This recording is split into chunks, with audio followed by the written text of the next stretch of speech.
tuned into Black Hollywood Live, the world's first digital broadcast network devoted entirely to urban entertainment and pop culture. Tune in right now.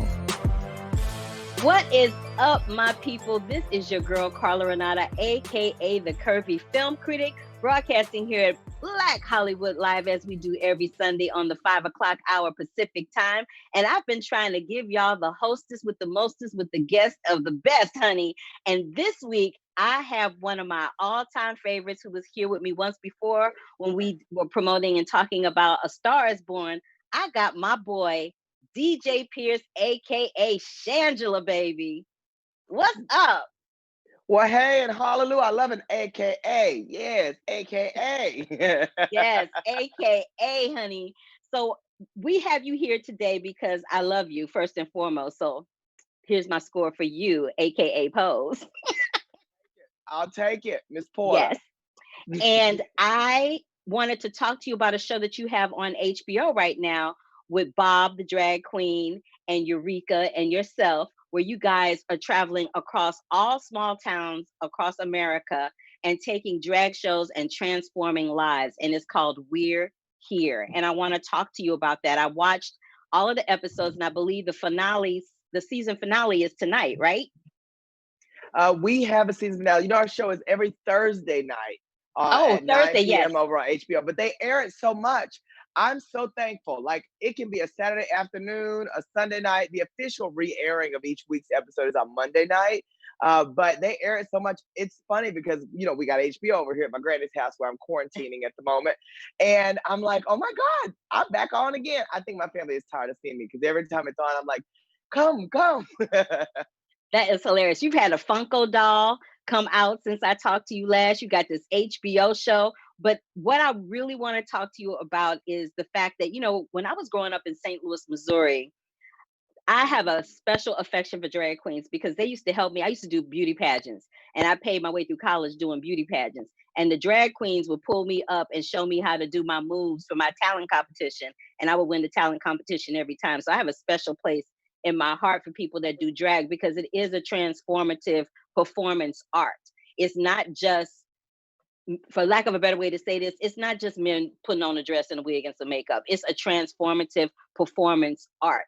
And you can use that art to express yourself in ways that you wouldn't normally be able to express yourself, considering the fact that we live in a culture where, and you see when you watch We're Here, where sometimes y'all go into some towns and folk are looking at y'all like, well, what's going on here? Especially when you went to Branson, Missouri, because I'm from St. Louis, Missouri. So when y'all went to Branson, Missouri, and the children were trying to call the police on y'all. Twice. I know, 2 not times. once, but twice. That was bananas. And I know what that culture is because I grew up in that culture. So I want you to just address the fact that it's a performance art. And you guys are bringing performance art to these small towns to 3 very specific people and helping them transform their lives along the way. Well, I just want to say thank you so much for watching the show and supporting us with this because this is our first season and it's really been amazing to get the feedback from people who are being really touched by the show. A big part of this show, in addition to the transformative piece of it, but also is the art. You know, there are pieces of art that make up this entire production, everywhere from the art design, from the different sets to the costumes and the clothing, and also the performance. And you're right. You know, most queens, all the ones I know, love a pageant. Okay. So we have a special place in our heart for any pageant diva, any pageant girl, because for me, that's why I first got my introduction to drag as a backup dancer, as a boy backup dancer for all the drag pageants in Dallas. And we would travel and compete. So, and then my god niece was on Toddlers and Tiaras. I was on with her, getting her ready for her, you know, Miss Bubblegum and Raindrops and Truly Lollipops, whatever pageant that they had, you know. So I also went to the pageant, girl. I won Miss California Entertainer of the Year. I got first run up of Nationals, Miss Entertainer of the Year. I love a pageant. So thank you for respecting the art. And so many people in our community, from, you know, men who do put on dresses, as well as our trans members of our community, drag kings, everyone understands if you're in this world, how much goes into it. When you're creating a piece of art, right, you have to work at it and put it together. And a lot of times, especially in going to these small towns with our local residents, you know, for We're Here, we would find that our local residents, didn't, obviously this is their first time doing drag for most of them. They didn't know everything that goes into really putting on a piece of performance art. But they signed up and they committed, and we were super thankful to be able to transform their journey and work with them in putting this together. I loved it. One of my favorites was, and I can't remember, please forgive me, I can't remember which episode it was, but there was this one episode where there was this young man who was gay, and his father was having a really hard time connecting with him. And he got up and he did his thing, and it was so heartwarming, and it lifted my spirits to watch him turn his life around and not only accept himself, but be in a situation where he was giving himself permission for other people to accept him. Right. Now that would be Hunter from Gettysburg, Yes, my that's it, firstborn. Hunter. Yes, Yes. he's my firstborn child. I am so proud of Hunter, and the relationship with him and his dad, and within his family, was something that was very unique to our show. At first, it was our first one out of the gate, right? And in going into this town, I didn't know what to expect. We were just piecing together the show itself and getting our bearing together. And he and his family were so open and honest in wanting, they had the desire to create a stronger relationship, but somehow they didn't have all the tools in order to get it across the finish line. And that's where I came in. And with the other people, that's where Bob and Eureka came in.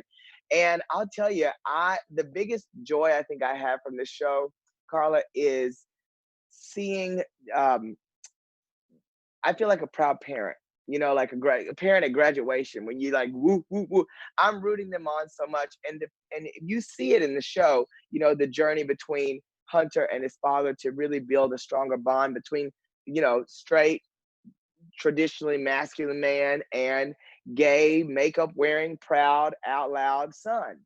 And it was really beautiful to see how they went on that journey and how I was able to help in that. And then the best thing is, even now, like I just recently did a catch up with Hunter and his dad. And I mean, for the premiere of the show, now we filmed the first episode in Gettysburg last July Wow. 2019, right? And the show premiered in March of, was it March? Yeah, I think it was March. March of 2020. So it's been a while since I've been able to connect with him in person. But his dad was hanging up a sign. Of course, we're all, social distancing and in quarantine and lockdown. So they couldn't have a big viewing party per se, but he still had a banner made, hung it outside their house, like Hunt, he calls him Hunt. Hunt's gonna be on HBO tonight. Y'all check it out. I'm gonna be on there. It was really, really sweet. And now I see Hunter online doing his makeup. Girl, I've created another daughter. I love it. I love it. Now, you talked about Hunter doing his makeup. I did this makeup especially for you. You see my little highlights happening. I Baby, got the who hair. couldn't? You look so good. Thank you. We were talking before. You were like, I wish you had some place to go, child. I wish I had some place to go too. So there's that.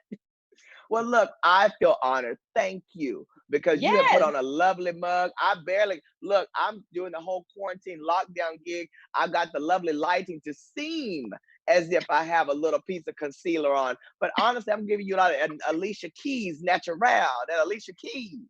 Look, I am not mad at you, but I could not come. I could not come and talk to Shangela, honey, without coming correct. So I had to bring it. I knew I had to bring it. I was trying to have my little glitter curtain and my lights up, but honey, the makeup took a little longer than I had expected because I had to contour.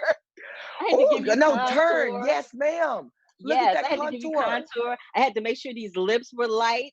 I had to get that highlighter right. I had to get this right. I had to get it right, honey. I had to do this, Let me the tell you, shading. I I don't was like, I got to come correct. piece of paper near me, but if I did, I'd be holding up a 10 right now for you.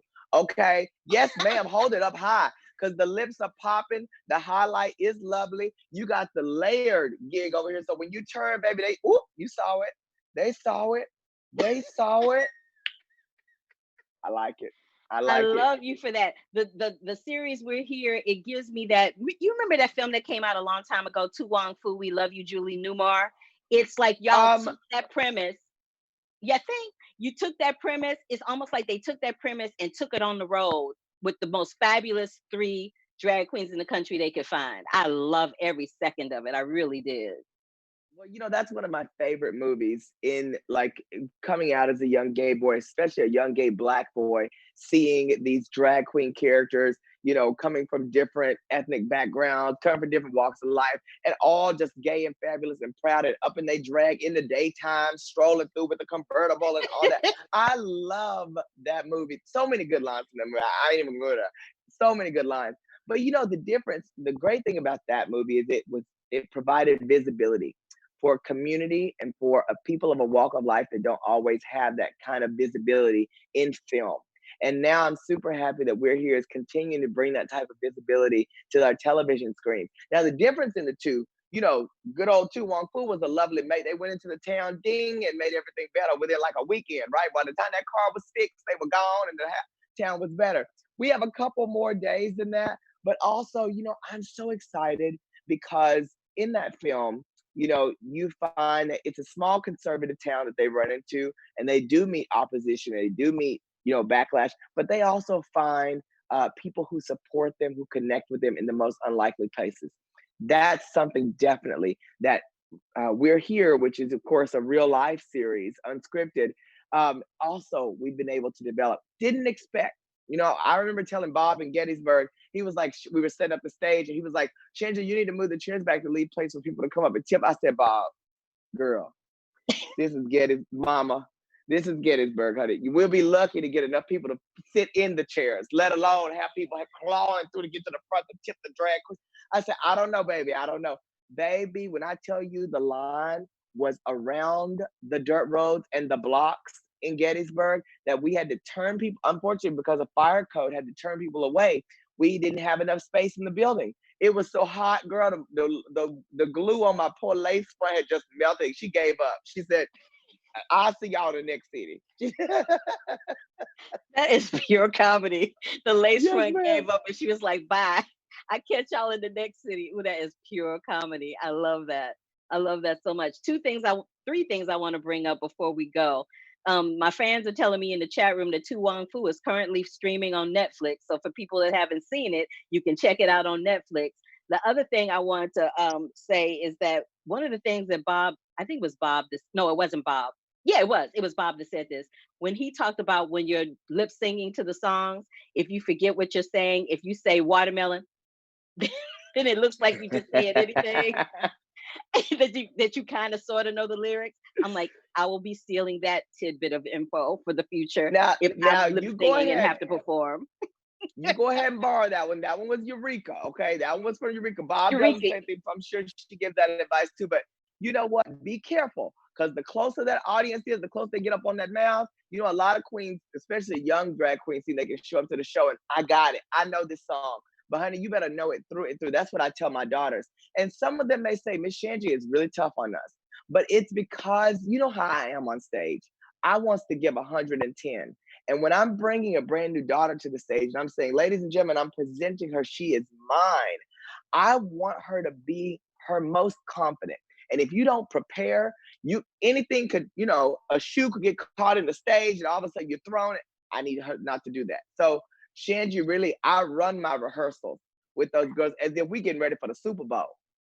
I saw that, and I was saying this to my mother as we were watching it together, that Shangela in general, DJ Pierce in general, you are like that person in the family that everybody wants to go over to your house. Everybody wants to hang out with you. You're like the person at the cookout that everybody wants to have around and nobody has an issue with.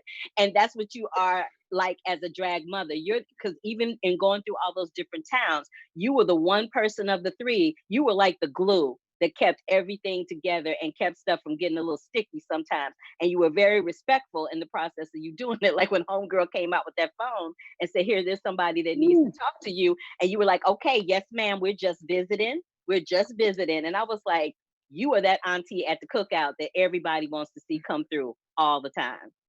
Well, I'm thankful. Not only do I have a degree in corporate communications and PR, which are very important when the way you communicate, but also in my personal life and the way that I was raised with my family is always to lead with love and always have respect for people. Now, that woman came out, she was stone cold. She came out she was stone cold.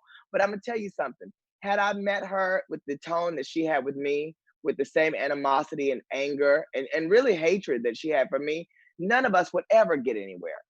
And even though we didn't get that woman across the line to see, to be open to us, when I'm going into these homes with different families, a lot of times people may be on the defensive because they're like, you're coming to tell me what I've done wrong with my child or with my dad. And that's not what I'm there to do. I think Bob, Eureka, and I all have done a really smooth job about connecting with people, about letting them know that we're there to listen first, and then we're going to talk and we're going to share our experience, but we're here to hear your side too. And there is no wrong necessarily, right? There is no definite you are wrong. We don't want to demonize anyone, but we are hoping to open some ears and open some hearts. Absolutely.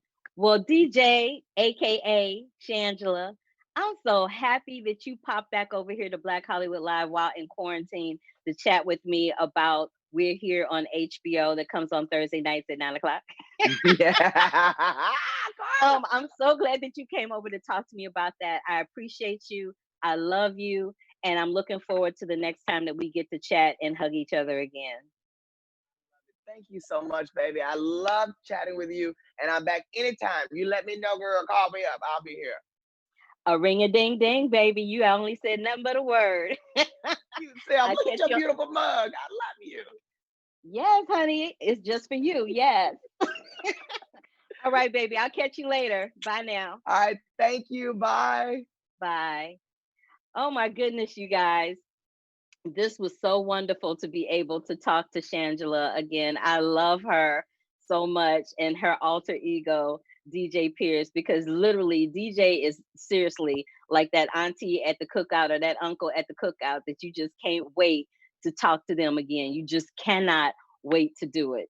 All right. So before I get to this other interview, we got jam packed interviews today. So before I get to this other interview that I conducted with Shangela, with Janelle Monae, in conjunction with her new series on Amazon Prime, Homecoming, I want to talk to you about a documentary that I saw that is currently streaming on ESPN tonight. It's a two-part documentary. The first part airs tonight, and then the next part airs next week, around May 31st, I want to say. But it's simply called Lance. And it was at one of the film festivals that I often go and frequent. And I was so excited to see it because I was fascinated with the fact that Lance Armstrong won the Tour de Force 7 times in a row. You would have to be an athletic, physical beast in order to make that happen. And I often wondered what he was doing, what kind of training he was doing in order to make that happen. Well, honey, ESPN, right off the heels of that very successful 8-part documentary series that they have been airing regarding Michael Jordan called The Last Dance, right on the heels of that, they got Lance.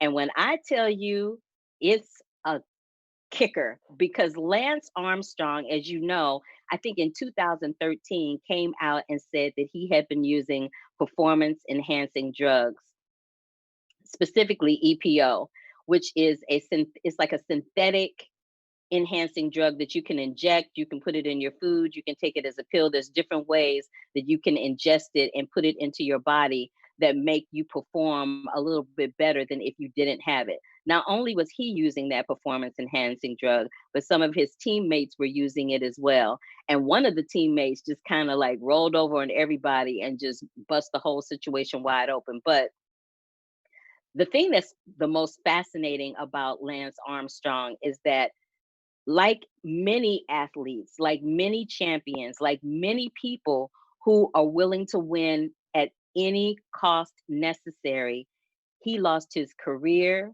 he lost his reputation, he lost corporate sponsorships, and in some instances, even lost some friendships, all over the need to be a winner. And was it really worth it? That's up for you to judge when you watch it on ESPN streaming tonight. I believe it streams tonight at 9 o'clock. But check it out. And another thing about Lance is that Lance Armstrong is I didn't realize this about him, but he's a very arrogant man, very arrogant and very non-apologetic about who he is, which is why he was able to get away with what he got away with for so long. But nevertheless, it's a lesson in humility. It's a lesson in what not to do. It's a lesson in how a lie can come and literally blow your life apart. And it's also a lesson in, if you want to be competitive, there are a thousand different ways to do it, and you don't necessarily have to put stuff in your body to make that happen. So again, Lance, the documentary, is streaming on ESPN tonight and next week. Now, let me get to my girl, Janelle Monae. There is a TV series that is streaming on Amazon Prime called Homecoming. Last season was season one, and it starred Julia Roberts and Stefan James and Bobby Cannavale, and it deals with some shenanigans that the government is going through with soldiers in a PTSD situation where they're trying to help them get over that quickly so that they can go back into the armed forces and perform. That's all I can say without giving it completely away for you. But now we're into season two, and they're picking up where season one left off. This time, the person that is starring in the bulk of it is Janelle Monae as Jackie. Now, let me tell you something about Janelle Monae. Janelle Monae is becoming a beast and a force to be reckoned with. Y'all have seen her in Hidden Figures. You have seen her, well, you're going to see her in a film that's coming out called Antebellum, which she's crazy good in that too. But and you also saw her in Harriet. She was fabulous in Harriet. I was so sad that she didn't get more love in her role in that film. But what I will say about her in Homecoming is that she's in almost every scene. She is carrying that TV series, and she is wonderful in it. So I got together and I chatted with her about playing Jackie, about training for it, and about what happened when Julia Roberts showed up on set. So take a look and a listen to Janelle Monae and Homecoming. Hey Janelle, how you doing, Mama? It's good to see you. Yeah, Last great time to I see saw you you, again. we were talking about the Lady and the Tramp, and this time we talking about some Homecoming. Let me Yes, just yes, we say, are. I adore your work. I've seen Antebellum, I've seen Harriet, I've seen Lady and the Tramp, I've seen Hidden Figures. I just love how your work is evolving and growing and becoming so strong. It's always been really strong, but even stronger. So let me just put that out there and say I'm like your number one fan as far as that's concerned. Um, Second of That's all, love. Thank you. yes, of course, girl, It we means gotta the love on world. each other. We gotta do that. So I know that the first season centered around Julia Roberts and her character Heidi, and now we pick up in season two with your character Alex, aka Jackie. Let me just ask you a question, and all I gotta say is Black people in the woods. As you can see, we're always in the woods. Running through those woods, what kind of training did you go through to prepare for this role? Because you were doing a lot of running and jumping and Oh, hopping. yeah. Yeah, I mean, a lot of it had to do. I mean, I had also just come off tour, so I was in good shape. Right now, I don't know what kind of shape I'm in because I've been in the house, not Girl, we all been in the really, house. yeah, not really exercising as much as I did, while I was filming this role. I had to really embody that and what it would be like to be running towards your truth, running away from, in some of those scenes, they were life or death moments. So that was my inspiration. You always embody really strong women. And is this something that gravitates you toward a project and a role?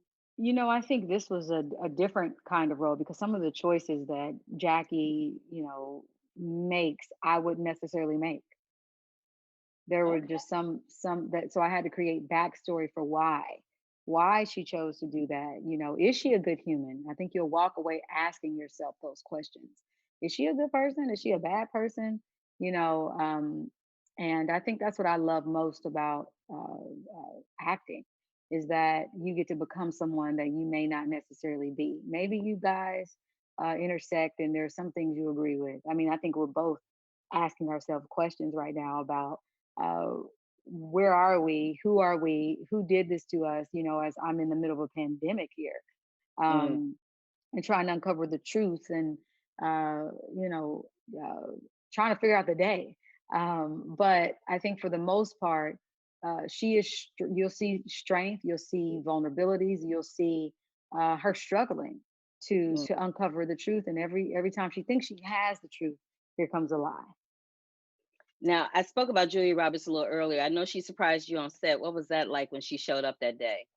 Oh gosh, I was so nervous, because I knew she was a part of picking me to lead this season, and that's the highest honor, for her to give me the baton. I think so much of her, and she's such an icon. But having her watch us, do our scenes, I was like, so on edge, and then all of a sudden we hear this loud, ah! Like scream, and one of the guys in production whispers, "I think she likes it." That was Julia Roberts. And so, after we did it and we took photos, and she just told me how proud she was of me and of us. And It was a beautiful exchange. Well, I loved it. I love you. And I thank you so much for taking time out of your day to chat with me. And I'll see you soon. I know we'll see each other soon. Thank you so much for your support. It means the world. Thank you. Absolutely. Bye.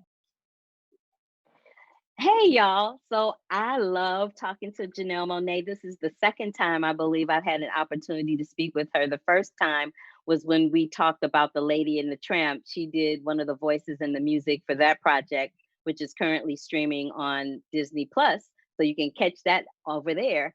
And of course, you can catch her in the season 2 of Homecoming, which is streaming on Amazon Prime right now. So just a little bit of news, not too much, because we're in quarantine. There's not a whole lot going on. But last week, we lost a really important voice, female voice in the music industry, in the film industry. And her name was Lynn Shelton. She was a director, a writer, and a producer. And she most recently produced Little Fires Everywhere, which was a big hit on Amazon Prime for them. And she was only 54 years old. She died from an unidentified blood disorder. And she also had a film called Sword of Trust, which starred Mark Maron. But I just wanted to acknowledge that I wasn't able to do that last week. And I also want to acknowledge that we lost Fred Willard. Fred Willard was so funny. And from everything that I saw online of everyone's post, he seemed to be very well loved and very well respected within the entertainment community. So I just wanted to give a shout out to their families and their friends, and know that we over here at Black Hollywood Live are sending our prayers and our love to to their loved ones and their friends and their family. I also wanted to let you know now, Nicholas Hoult, who is currently in a series on Hulu called The Great, which I love The Great. I'm gonna talk about that in a second. He was supposed to play the villain in the upcoming Mission Impossible 7 film with Tom Cruise. Well, he has now not been able to do it. And that production actually is going to go back into production in late summer or early fall. And Issei Morales will be taking over that role. Now, I love me some Issei Morales. And I know he's done a plethora of roles since La Bamba. I loved him as the brother in La Bamba rather. And you saw him this year is playing Lauren Castillo's dad on How to Get Away with Murder on ABC. But I have very fond memories of him in La Bamba. He's so fun. Anyway, he will be playing the villain in the Mission Impossible 7 film that is going to start production. So I can't wait to see what that's going to look like. Everybody has been anticipating that and waiting for it to come out because, it's Mission Impossible, it's Tom Cruise. What you going to do? You got to do it. You got to watch it. You got to love it. So there's that. The other thing is that next week, okay, let me do my hands together like this because we got a lot of stuff going on next week. So next week, I'm so excited to talk to y'all about this. Next week, one of my oldest friends is now a big, huge Broadway star. Her name is LaChance. And LaChance has been in the business for 33 years. I can't even believe it. And the last time she was on Broadway and nominated was a couple of summers ago in the Donna Summer musical Summer. And she got a Tony nom for that. But LaChance is going to pop over here to talk to me, as well as her daughter, Celia Rose, who was starring in the new Broadway musical, Jagged Little Pill, the Alanis Morissette musical, which now has been postponed and shut down, like all the Broadway shows have been. And we're going to talk about what that means for somebody on Broadway, how the Broadway community is thinking about rebounding from that situation, what the Tony Awards and the Tony Award nominations and the Tony Award winners are going to look like, because we're in quarantine. Because from what I understand, the Tony Awards aren't actually going to happen, but the Outer Critics Circle Awards have let their nominations out. The Drama Critics Circle have let their nominations out, and I think they're actually going to announce their winners. So it's going to be really interesting to see how that's going to be announced right now. But the Tony Awards is on pause for right now. But we're going to talk about that. I also had an opportunity to speak with Michelle Phillips from the Mamas and the Papas, one of my favorite groups. If you're not familiar with the Mamas and the Papas, that song California Dreaming that you hear on TV every 2 seconds, they wrote that song and they recorded that song. So I'm talking to Michelle about the Laurel Canyon documentary, in which she's a featured subject, also talking about her relationship with Mama Cass Elliott, and we're talking about the actual documentary Laurel Canyon. I also spoke to some other subjects with Laurel Canyon: Allison Elwood, the director, and Johnny Echols, who was the lead guitarist for the rock group Love, and Chris Harrison, who also was one of the founding, not Chris Harrison, Chris Hillman. Why did I say Harrison? I was thinking George Harrison, Chris Hillman, but it's Chris Hillman, who was the lead guitarist and original member of the Byrds. So we're talking to all of those people. And if all of that was not enough, y'all, your girl is trying to get it together. And I'm talking to one more person. Now, if you have seen The Handmaid's Tale, you know that the sole reason The Handmaid's Tale is off and popping and has done as well as it has done is not only because of the subject matter based on the book, but because of the hands down fantabulous performance of Elizabeth Moss. And I will be talking to her as well. So I hope y'all enjoyed the show today. I had a great time myself. I got to get all dolled up, but it's going to be hell trying to wash all this off. I'm looking forward to it though. It's going to be hell trying to wash all this off, but I could not talk to DJ Shangela Pierce without, coming correct with the beat. Had to do it. And tomorrow is Memorial Day, so I got on my Stars and Stripes for Memorial Day, so I just had to come correct on all cylinders firing. Bam, bam, bam, bam, bam. I want to give a shout out to everybody in the chat room who always comes and supports the sister. We got Brandon Heaton, my boy Brandon. We got Liseth Long. We got Michael B. We got Marlon Wallace. We got Peaches 1952743V. Yes, for the long handle Peaches. And who else we got up in there? I think that was about it, or that's all I can see because my eyesight is a little funky. But I wanted to thank y'all for being so supportive and so gracious with your time in quarantine and coming and supporting the Curvy Critic over here at Black Hollywood Live. I also want to let you know that I am praying for everyone, that I'm hoping everyone is keeping themselves safe and sane in quarantine.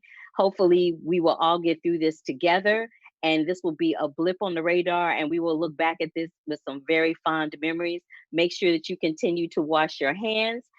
And let me just tell you that in addition to talking to Elizabeth Moss, I'll be talking to her about this film that she has coming out called Shirley. It is a crazy, crazy, crazy film, and I'll be talking about all of that.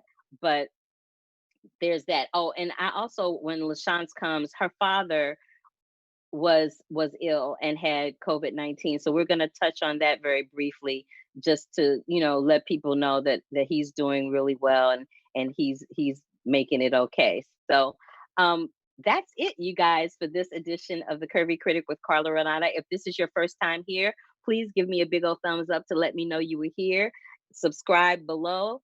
Get those notifications below. You can see every review that I ever talk about, any review that I ever talk about here over on my page, thecurvyfilmcritic.com. You can see other interviews over at the YouTube channel, The Curvy Film Critic. I have an interview over there right now with Issa Rae. She has a film out this week on Netflix called The Lovebirds, and I'm talking to her about some natural hair stuff, which is quite comical. You'll enjoy it. But until the next time, please stay safe. Please stay sane. Wash your hands and know that I'll be here every Sunday to entertain you and at least make you laugh for a little while. All right? So until then, love, peace, and hair grease, and I'm out. On behalf of our BHL staff, we would like to thank you for tuning in to Black Hollywood Live, the world's first digital broadcast network devoted entirely to urban entertainment and pop culture. Check out our Black Hollywood Live YouTube page for even more great programming and amazing content. And be sure to subscribe and like our channel when you do. I'm your BHL host, Janelle Monae, and you can find me on all social media at Kiki Boom Boom or at Black Hollywood Live. Black Hollywood Live, Hollywood redefined.